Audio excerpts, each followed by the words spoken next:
Je tiens à remercier tous les présents, excuser tous les absents. Dans les présents, je tiens à saluer la présence d'Olivier Morel, notre sous-préfet, de mes collègues et amis présidents de communes, à commencer par Véronique, Annick, Jean-Paul et Christian, qui nous fait l'amitié d'être là ce soir. Et puis les conseillers départementaux qui sont là, ils sont nombreux, le conseiller régional qui doit arriver, et puis les maires, vice-présidents de communautés de communes, et puis les citoyens, présidents d'associations, responsables divers et variés, et les représentants de l'État, qui sont les représentants, le commandant de police, le commandant de gendarmerie, et le secrétaire général de la préfecture, sans oublier le président de la chambre de commerce et son secrétaire général qui est à côté de lui. Mesdames, Messieurs, chers amis, je vais vous raconter l'histoire d'un mariage. Une histoire vraie, que nous sommes en train de vivre. Des futurs époux, des préparatifs du mariage, des fiançailles, du consentement des parents, des témoins, de la dot des mariés, de la prestation de serment, du jour du mariage, de la nuit de noces, de la naissance de l'enfant, de son avenir et de la construction de la maison commune. Vous l'avez compris, je vais vous parler de la future agglo qui naîtra le 1er janvier 2017. L'histoire, vous l'avez également compris, n'est pas encore complètement écrite dans la mesure où nous ne connaissons pas encore le nombre précis des époux. Oui, ce mariage n'est pas un mariage commun, ce n'est pas un mariage comme on en a l'habitude, mais un mariage à 4 ou 5, la communauté de communes de Châteauneuf, celle de Grande-Champagne, celle du Grand Cognac, celle de Jarnac et peut-être celle de Rouillac. Et inutile de vous dire que se marier à 4 ou 5 contribue à la complexité du propos. Alors, tout d'abord, l'État a fixé les règles du mariage, il les a fixées avec un nombre minimum d'habitants, puis les a changées en les diminuant, mais au bout du compte, cela ne changera rien. Les parents d'un côté, la CDCI, donc la commission départementale intercommunale, et l'État, en la personne de monsieur le préfet de l'autre, auront le dernier mot. Vous l'aurez remarqué également, nous sommes dans un régime matrimonial où les futurs époux ne sont pas complètement libres de se marier ou pas. Je l'ai dit, nous l'avons dit, nous préférons un mariage d'amour, ou pour le moins un mariage de raison, à un mariage forcé. Au début, disons-le franchement, sans trahir de secret, il y a eu une histoire d'amour. À 3. Ça arrive. Véronique, pour la famille de Grande-Champagne, Jean-Paul pour celle de Châteauneuf, et moi pour Grand Cognac, avons tout de suite adhéré à l'idée de nous marier et de faire un enfant. Bon, pour simplifier, je l'appellerai notre amour. Cela aurait pu être compliqué, nous ne venons pas du même camp politique, nos familles ont été opposées, quelquefois fortement, et certains souhaiteraient sans doute nous mettre en difficulté avec cela, mais écoutez, il faut le dire tranquillement, ceux qui pensent cela, ils se plantent. D'abord et avant tout, nous considérons l'intérêt du territoire et de ses habitants avant de rentrer dans le petit jeu de politique politicienne. Chacun de nous, là où nous sommes, avons réussi à dépasser les clivages, et ce qui est vrai aujourd'hui dans nos communautés de communes le sera tout autant demain au sein de l'agglo. Et pour être certain que notre idée était partagée, nous avons d'ailleurs fait valider cette idée par nos 3 familles lors d'une réunion à Segonzac. Notre état d'esprit était le suivant. Oui, nous voulons nous marier. C'est ça la priorité et nous y parviendrons. Et en même temps, nous savons que ce ne sera pas simple. Mais nous surmonterons les problèmes parce que notre volonté sera plus forte. Cette réunion de famille a réveillé le futur époux de Jarnac, qui avait des problèmes de scolarité à régler. Qu'est-ce que vous voulez, les enfants, c'est important. Il ne voulait pas d'un mariage seul avec la famille du Rouillaquais, aurait préféré rester célibataire à un moment, mais la raison l'a emporté grâce aux volontés exprimées par Annick et par Jérôme. Et puis aussi par un certain nombre de membres de la famille de Jarnac qui voulaient coûte que coûte d'une union avec les 3 précurseurs. Et je tiens tous à les en remercier ici publiquement. Bien sûr, les questions se posaient. Des réponses ont pu être apportées. D'autres se posent toujours. Mais, vous le savez, mesdames, messieurs, un mariage à 2, ce n'est pas toujours simple, alors 4, 5, c'est sans doute un peu compliqué. Où en sommes-nous aujourd'hui? Que faisons-nous pour réussir ce mariage et réussir à faire notre enfant. Voilà. Nous avons décidé de travailler par thème, avec l'ensemble des vice-présidents des 4 CDC dans un premier temps. Oui, les 4, puisque nous avons convenu avec Christian, le président du Rouillaquet, que cela n'avait pas de sens aujourd'hui de continuer à travailler ensemble dans la mesure où lui, son conseil communautaire et une très large majorité des maires de sa communauté de communes ne souhaitaient pas de ce mariage. Mais s'il devait être un futur époux, il ne serait pas trop tard, en mars, de se joindre au travail en commun. Le mariage est donc prévu le 11 mars 2016, en préfecture de la Charente, et la naissance de l'enfant, je rappelle, je l'appellerai notre aglo pour la communauté du propos, aura lieu début janvier 2017. Mais il s'agit d'un mariage particulier, parce que ce sera le jour du mariage que nous saurons précisément combien il y aura d'époux. Avouez que ce n'est pas courant comme situation, et il faudra s'y faire. Mariage le 11 mars, et donc dans mon propos introductif, j'ai évoqué la nuit de noces. Bon, c'était bien sûr une boutade. Il n'y aura pas de nuit de noces, tant pis pour les paparazzi, qu'il s'agisse de Gala, de Voici, de Closer ou d'autres, et même ceux de Charente Libre du Sud-Ouest, ou du Courrier français, puisque je l'ai aperçu tout à l'heure. En revanche, je veux bien vous donner quelques indications sur les préparatifs du mariage et de la naissance de l'enfant. Question importante qui se pose naturellement, quel sera le nom de l'enfant? Il y a accord pour que le mot cognac figure. D'ailleurs, comment pourrait-il en être autrement, alors que le cognac est un élément fédérateur de cette future aglo, et que le nom est un étendard pour notre région. Maintenant, ce nom de cognac, il faudra l'accompagner, lui trouver un prénom. La discussion est ouverte et je vous invite à nous faire des propositions.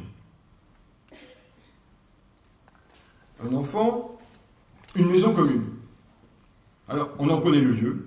Nous sommes en train de la construire sur le site de l'adapter, de l'aménager sur le site de l'ancien hôpital de Cognac.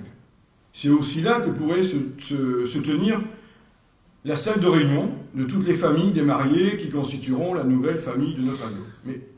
Mais tout ne sera pas concentré dans ce lieu, tout ne sera pas concentré à Cognac. Je veux ici rassurer mes collègues des autres communes s'il en était besoin. Nous voulons conserver une proximité avec l'ensemble du territoire des époux, nous y travaillons. Cette idée de proximité est essentielle. Pour une aglo de 70 à 80 000 habitants et de 60 à 80 communes, nous devons être au plus près des communes et de leurs habitants. C'est un enjeu fort. Tout comme est un enjeu fort celui d'équilibrer le rural et l'urbain. Notre futur bébé, il sera avant tout rural, avec un cœur urbain. Et cette donnée devra être prise en compte. Nous sommes très attentifs à ce que le futur bébé soit bien accepté, connu et reconnu dans toutes les communes. La proximité suppose évidemment une communication très forte entre l'agglo, les communes et les citoyens. Nous y travaillons déjà à notre niveau à Grand Cognac avec Cécile aux manettes. Elle suppose également de fixer la mobilité comme une priorité importante. À Grand Cognac, notre volonté est de rendre plus rapide, par exemple, la rotation des bus, ainsi mieux répondre aux besoins exprimés par les usagers de Cognac et de Château-Bernard, mais aussi par la mise en accessibilité des points d'arrêt pour les personnes à mobilité réduite ou encore les aires de covoiturage. Je salue à ce propos le travail réalisé par Christelle et Julien avec le service mobilité dans un dossier qui est très compliqué. Pour le transport à la demande, qui lui concerne les communes plus rurales ou périurbaines, nous avons préféré attendre la naissance du bébé pour savoir quels seraient les besoins, comment on les prendrait en compte, comment on associerait TER, bus départemental ou bus de la chambre de métier, afin d'irriguer le territoire. Pour quelle complémentarité, pour quelles économies d'échelle. En ce qui concerne le panier de la mariée, la loi NOTRe a donné de nouvelles compétences sur lesquelles il convient de s'arrêter.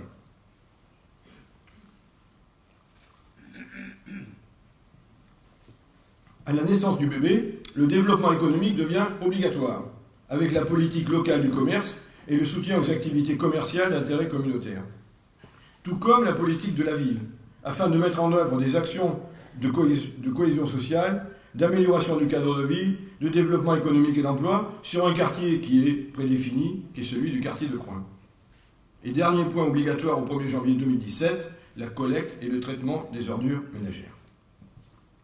Au 1er janvier 2018, c'est la gestion des milieux aquatiques et prévention des inondations, plus communément appelée GEMAPI. Et au 1er janvier 2020, l'eau et l'assainissement, à moins que nous décidions qu'il en aille autrement, au plan départemental. Ensuite, dans ce panier de la mariée, chacun y apportera sa part.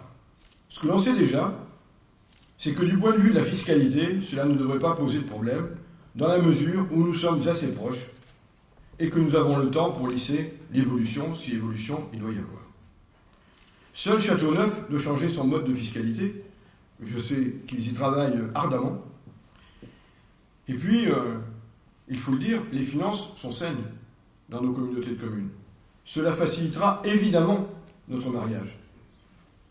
Cette bonne santé permettra de poursuivre la politique d'investissement, de développement de services communs, de mutualisation, afin de répondre au mieux aux attentes des habitants et des communes. Plus précisément, en ce qui concerne la famille de Grand Cognac, je vous propose de voir ensemble ce qu'il y a dans la dot. Les finances, c'est le domaine de Jean-Claude. La Chambre régionale des comptes a été claire. Nous avons les moyens de nos ambitions. Nous pouvons payer les grands projets qui sont les nôtres sans mettre en difficulté notre situation budgétaire. En matière de gouvernance, tout d'abord, nous avons souhaité à Grand Cognac un maximum de proximité avec les communes et les citoyens. C'est ainsi que nous avons une réunion bilan perspective annuelle où tous les conseillers municipaux sont invités. En direction des secrétaires de mairie, nous avons organisé des rencontres sur les archives, sur l'hygiène et la sécurité, sur la loi NOTRe, sur la sécurité dans les établissements recevant du public et sur les transferts de charges. Sans compter le fait que Dominique Ségalin, le directeur général des services, ait fait 2 fois le tour des conseils municipaux sur le PLUI et la future agglo. Et une autre est déjà programmée. Quand on parle de services communs et de mutualisation, c'est Lilian qui est à la baguette aujourd'hui. Nous avons créé un service commun marché public, un autre conseil juridique, un autre recherche de financement et enfin celui sur l'instruction du droit des sols, avec une démarche innovante pour ce dernier, à savoir un service aux communes situées en dehors de notre territoire. N'est-ce pas là une préfiguration de la future agglomération? Même si c'est vrai, concernant le droit des sols, que nous y avons été contraints du fait du désengagement de l'État sur le sujet. Mais on peut dire aujourd'hui que c'est une belle réussite. Et je veux remercier les agents sous la responsabilité de Bruno. En 2016, 2 services communs, au moins, vont être créés. Hygiène et sécurité et équipe espace vert pour l'entretien des stades. Et puis aussi, un réseau d'échanges et de bonnes pratiques avec des rencontres entre les équipes d'espace vert des communes. C'est une proposition qui a été faite par Pascal, en charge du développement durable et de l'agenda 21. Et puis, une autre mutualisation qui a tout son sens dans ce mariage que nous évoquons, le fait que Grande Champagne ait décidé de mutualiser le poste de directeur général des services avec celui de Grand Cognac. C'est un exemple concret du travail en synergie que nous avons entamé sans attendre la date du mariage. Qu'est-ce que nous mettons d'autre autour du berceau? Tout d'abord, les nouvelles activités périscolaires de qualité. Merci à Nathalie et toute l'équipe de Benoît et Cyril. La famille Grand Cognac a fait le choix de ne mégoter ni sur la qualité des activités, ni des intervenants. Le taux de participation et de satisfaction en maternelle et élémentaire le démontre. Cette volonté de porter au niveau de la CDC cette charge, là aussi imposée par l'État, est le fruit de la réflexion de l'équipe précédente, sous la présidence de Robert Richard, que je salue. La volonté était de traiter de la même manière l'ensemble des élèves des écoles des communes, qu'elles soient rurales ou urbaines. Tous les membres de la famille Grand Cognac ne peuvent que s'en féliciter au moment où les budgets sont pour certains très difficiles à boucler. Demain, la partie enfance sera encore plus riche, puisque les crèches, les haltes garderies, les multi-accueils, les centres de loisirs seront communautaires et permettront à notre enfant de se développer dans de bonnes conditions. Et puis nous l'apporterons au développement musical, avec le conservatoire de musique, dont les bâtiments font l'objet d'une étude pour un réaménagement après le départ de la Maison des Solidarités du département, qui changera de lieu sur Cognac. Et puis, notre enfant, pourra aussi choisir une autre manière d'apprendre la musique avec la West Rock School. Et puis, plus grande, elle aura la faculté de découvrir les festivals qui font rayonner Cognac, qu'il s'agisse du blues, de la danse, de la fête du Cognac, ou découvrir d'autres talents, les coups de chauffe, West Rock. Et Philippe lui expliquera que la culture est au moins aussi importante que le sport. Si ce n'est plus, mais je lui laisse la responsabilité de ses propos. Et dans la période que nous vivons, on ne doit pas baisser la garde sur la culture. On doit proposer une palette d'activités, permettre de découvrir d'autres cultures, d'autres artistes, donner à chacun une liberté de conscience, une ouverture sur le monde essentielle pour vivre ensemble. Et cet enfant, notre aglo, elle va apprendre à marcher, à faire du vélo. Elle pourra utiliser les bords de Charente avec ses parents. Grand Cognac a décidé d'être à l'initiative de l'aménagement des bords de Charente. Nous espérons que rapidement, nous pourrons aller de Châteauneuf à Merpin. On sait que les Pascal et Chantal ont inauguré la partie cognacaise et qu'elles travaillent d'arrache-pied à la prolongation du parcours avec Mathieu.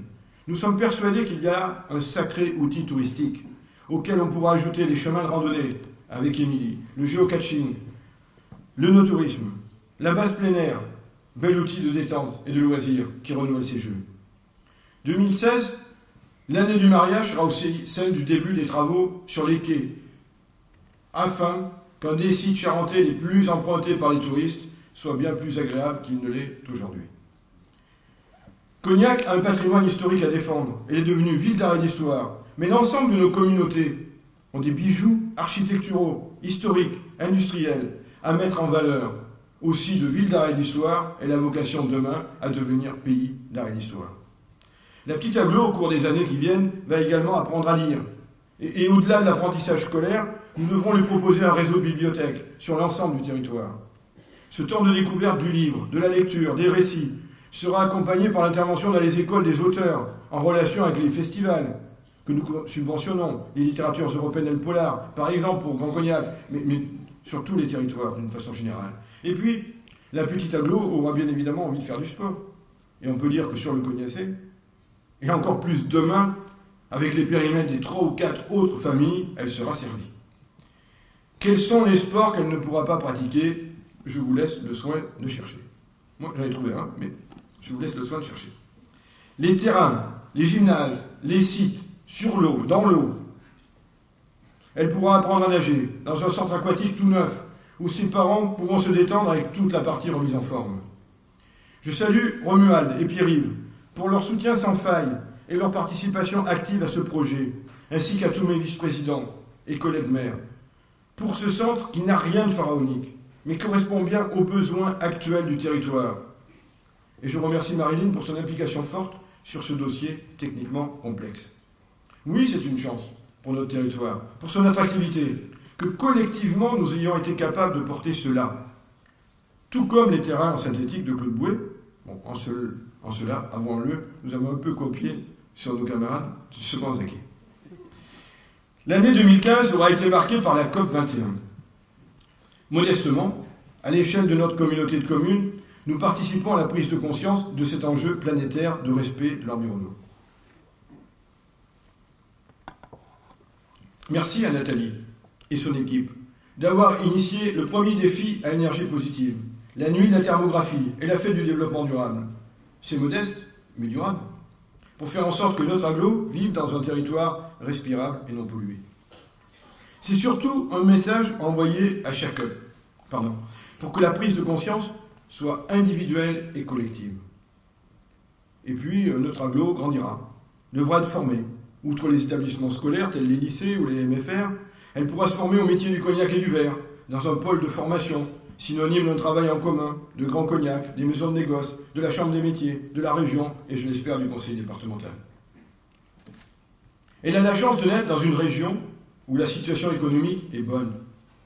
Certes, pas pour tout le monde. Certes, les actions de solidarité sont encore et seront encore demain nécessaires, mais où le poids du produit cognac est positif et entraîne l'économie vers le haut. Nous avons, et nous aurons encore plus demain, obligation de doter notre aglo d'un outil de développement économique fort, puissant, n'est-ce pas Alain et Daniel, qui travaillera pour améliorer l'existant, mais aussi pour ouvrir de nouvelles perspectives. La Spirits Valley en est un exemple, avec la participation active de la Chambre de commerce. Et le développement touristique en est un autre. Nous avons un produit mondialement connu. Nous avons un fleuve à valoriser avec un fort potentiel. Nous avons des équipes mobilisées, porteuses de projets, autour de l'Office de tourisme, avec Stéphanie et les filles de l'Office et Chantal. Nous avons les outils. À nous de nous en saisir. À nous de les démultiplier. Nous sommes convaincus que ce n'est pas en regardant passer les trains que l'on va de l'avant, que l'on construit, que l'on bâtit.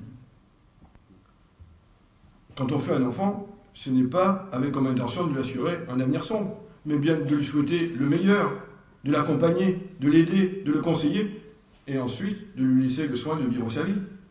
C'est ce que je propose, que nous fassions ensemble. Ensemble pour cette nouvelle agglo, ensemble pour construire notre avenir, ensemble pour nos communes, ensemble pour les habitants de ce beau territoire, ensemble pour de la proximité et de la solidarité. Meilleurs vœux 2016 et vive la future agglo.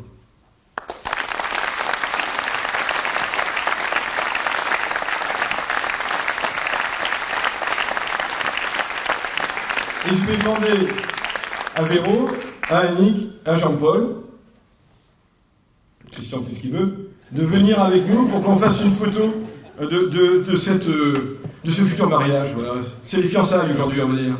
En tous les cas, je souhaitais qu'on ait ce moment fort de convivialité, de vivre ensemble dans cette salle. On a du pain sur la planche, je l'ai dit. On en est tous bien conscients. On sait que ça ne va pas être facile. Qu'il y aura encore des embûches, des choses un peu compliquées, mais on a une volonté, je l'ai dit en intro, de vraiment faire en sorte que cet enfant soit le plus beau possible pour notre territoire qu'il mérite. Voilà. Bravo.